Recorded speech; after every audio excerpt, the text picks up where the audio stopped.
bulshada dhammaan meel kastoo aad joogtaanba ma la socotiin in sharikadda iyo kambaniga lagu magacaabo Forever Products uu ku diyaariyey fitamiinadii kala duwanaa iyo macdintii iyo herbalkii ka warrama dadka doonaya xagga ragganimadooda inay kordhiyaan iyo taranka dhinaca dumarka guud ahaanba caloosha waxyaabaha la xiriira xagga gaaska xagga baabasiirka waxaa intaasi dheer dhinaca guud ahaanba loogu talagalay horumarinta qofka bini'aadamka caafimaadka lafihiisa iyo weliba jilbaha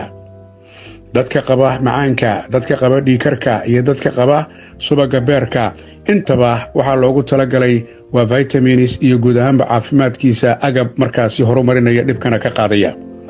waxaa intaasi ku dheer xagga korriimada haddii ay tahay dadka waaweyn iyo carruurta oo aan meesha ka maqnayn marka laga yimaado fitamiinadan aan la soo koobi karin dhinaca cosmeticska iyo isqurxinta qofka bini'aadamka ah wejigu waa muhiim furfurnaanta wejiga balfiiri markaad adeegsatid agabka Forever Products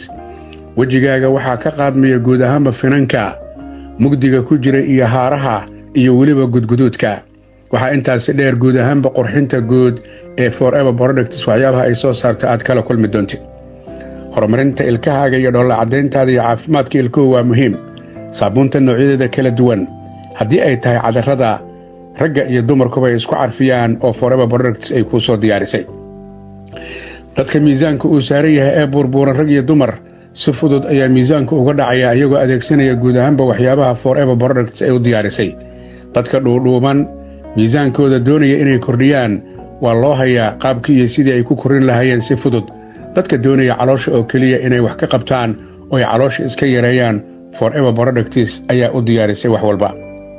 intaas aan sheegay in kalaba si aad iyo aad ah ayaa lagugu diyaariyey meel kastoo dunida aad ka joogtaan inaad ka faa'iidaysataan guud ahaanba wax soo saarka ay Forever Products kuugu talagashay fitamiinada kala duwan haddaad isweydiisaan maxaa laga sameeyey waxaa tusaale lagugu soo qaadi karaa in laga sameeyo cuntada ay cunto boqoradda shinnida ee pollen iyo weliba propolis oo ah xabagta shinnida iyo malabkii oo saafiya oo waxba aan lagu darin intaas aan sheegay in kalaba waxaa kuu diyaarisay sharikadda Forever Products ee fadhigeedu yahay waddanka Mareykanka iyadoo weliba guud ahaanba intaan aan sheegay iyo in kalaba laga sameeyey marka laga hadlayo geedka dacarta iyo geedaha kale xagga tuunta iyo weliba saliidda kalluunka meel kastoo aad joogtaan haddii codkaygu idin soo gaaro ka faa'iidaysta fursadaha Forever Products maamulkeeda sare iyo maaneejaradda Saacadiya Xirsi ay idin diyaariyeen